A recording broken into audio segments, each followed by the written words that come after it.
Hi, it's Dorothy Guining with Scrapbooking Quebec, and welcome to a new edition of Tips and Tricks. This one's all going to be about scraps. So in addition to doing a layout process video using scraps, I'm also going to talk about the benefits of using scraps.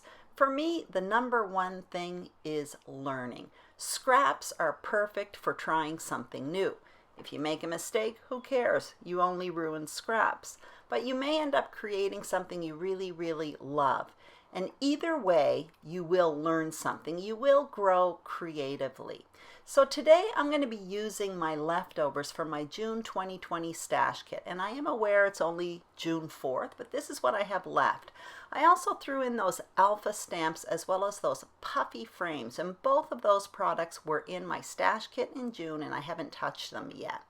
So what I did was I separated my scraps into piles. So those are the strips of paper that are, 12 inches long or almost. Those are the little chunks of paper. And in that baggie, it's really cut up pieces of paper. I have two photos and I created two thick photo mats. And I'm going to talk about that a bit later on because it's kind of black on black. So I'll explain that later. I have those houses that I fussy cut for a previous project. And those are the stamps as well as those puffy frames. Now today I'm going to attempt putting paint splatters on a layout. I haven't done that before. It kind of scares me. So what perfect timing to do it than with using scraps. So I put a bit of this white acrylic paint in a bowl. I splash a tiny bit of water and I'm mixing it up. I don't want it to be too thick, but I don't want it to be too thin because I want it to splatter, but I don't want it to run. So I have a really fine paintbrush and I'm really buttering it up and I'm tapping it. And I'm about, I would say 8 or 9 inches above the paper. You don't really see it on the screen. So I'm doing both sides. It's really quite easy and I can't believe I've never done this before. I'm not much into mixed media. It's very imprecise and unpredictable, and it's quite common to get a giant blob or something that you don't like. Now that's what has dissuaded me from doing it in the past, but what I can say if you're new to this, if that happens to you, keep on going because a lot of it gets covered up by the elements on the page, by your photo and other things. So if you get a giant blob, keep on going. Anyway, as you can see, I put white splatters all over the page and I really do like this look. So already I'm doing something different. Usually I have a white background, but in this case I have black and I have paint on it. That's really different for me. Now scraps often dictate your design because obviously I'm limited with the paper I have. Now I seem to have a fair amount of paper that was long strips. So what you see me doing right now is just tidying those up. Some of them were okay, but other ones I had to tidy up. Two pieces were fairly wide, so I got out a border punch. That's the border maker system from Creative Memories, and I'm cutting down 2 borders, and I may use that as well. Now my plan is to make one of those layouts where you have strips of paper, then add your photos, and then continue with your strips of paper. It's kind of a classic design to use when you have scraps of paper. It's really easy, and it's kind of fun. My paint wasn't quite dry, so I just took a little paper towel and touched it just to take off what was sticking up, but it was pretty good. I'm going to adhere my photos down, and as you can see, they are on those thick mats. So what I did was I matted my photos in black, which is kind of tone on tone, which was a look I did want.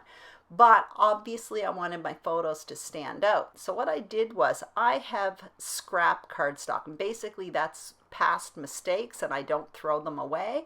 And what I did was for each photo, I cut out 3 additional photo mats, the very same size as the black, and I adhered them behind the black photo mat. So you don't see it only if you look on the side. But what it did was it raised up the photos and it kind of has that, I don't know, tone on tone, or that's not the word, but anyway, it raises it up and you can see the photos more. So as you can see, I played around with placement of these strips of paper and I looked for something that was pleasing to my eye. I ended up not using that punched out piece that I did, but I'm putting them down and I ripped the ends of each one. So they're all at different lengths and it has this kind of crazy haphazard look, which is really different for me, by the way. I'm usually more polished, I guess.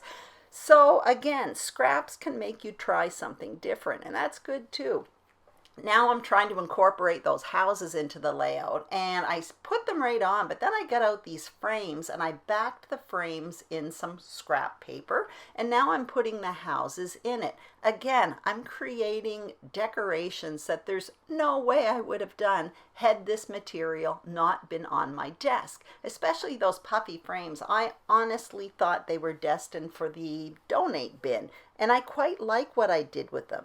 So I'm kind of piling them up over on the right hand side, creating a cluster, and then I go into the leftover embellishments I have from this stash kit, and I found that pot of paintbrushes and stuff like that. So I tuck that in within the embellishments, because if you look at those photos, which are two horrible photos of me, but what I'm doing is setting up my tripod for a YouTube video where I'm creating a layout, so it seemed appropriate. I'm taking the frame that's going to be on the bottom, and I'm backing it again in a piece of cardstock just to make it a little bit more substantial.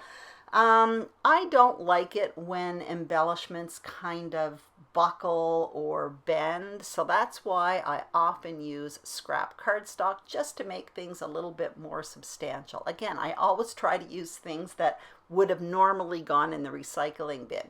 Now what you see me doing is using a template from Stampin' Up! And a paper piercing tool, and I'm poking holes along some of those strips of paper. Some of them I start at the left, some of them I start at the right, and what I'm doing is joining the holes together with a black pen, and it gives the look of faux stitching.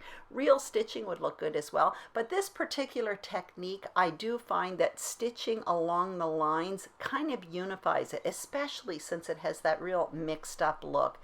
Now for the title, I ended up not using those stamps. I felt that there was already a lot of kind of unmatchy stuff going on, and for me, stamping would have been yet again introducing another kind of, I don't know, unmatchy thing to the page, for lack of better words. But for me, black foam letters are kind of straight, real basic, and I thought that would add a little bit of solidness to this layout. So I placed this title down, Create. Normally I would do that on wax paper, but I didn't do that this time, and I kind of regret it, because you're going to see I moved that title 3 times. So had I placed that on wax paper, I would have avoided lifting up those letters 3 times, but they are foam and they do stick very, very well. I'm going around with more pieces of ephemera here. Now that one there says choose to shine, but I don't want the words. I cut it in half, and I'm going to tuck a piece at the top left and then underneath that title, just as little tabs. And that is something, again, I do with leftover embellishments. Just because there's words on them that don't pertain to my layout, I'll just hide it. I tuck it within the layers, and I use the color or I use the shape. So that's what I did here. As you can see, I once again moved my title down. I'm placing that tab underneath. The one on the top, later on, I end up stamping the date on it.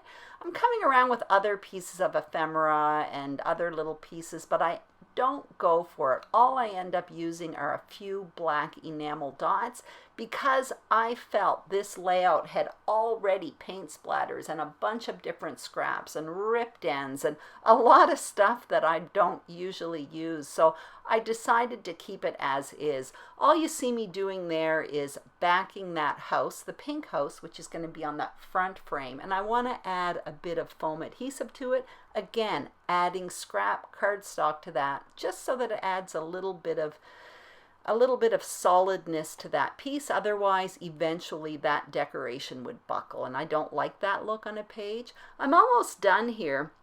Like I said, I do come in with those enamel dots, and at the very end I add some journaling in the bottom right hand corner, and that is it. So basically I started this layout creating with scraps, starting with a bunch of material that honestly I thought I wasn't going to use, and I end up creating a layout that I really do like. It's completely different than what I'm used to creating, and that's okay. And the reason why I was able to do this is because I was using a pile of scraps. The fear factor of taking a risk and ruining material was gone, and that really is a boost to one's creativity. So I hope you enjoyed this layout. I hope you take some scraps and try something new. It really is liberating.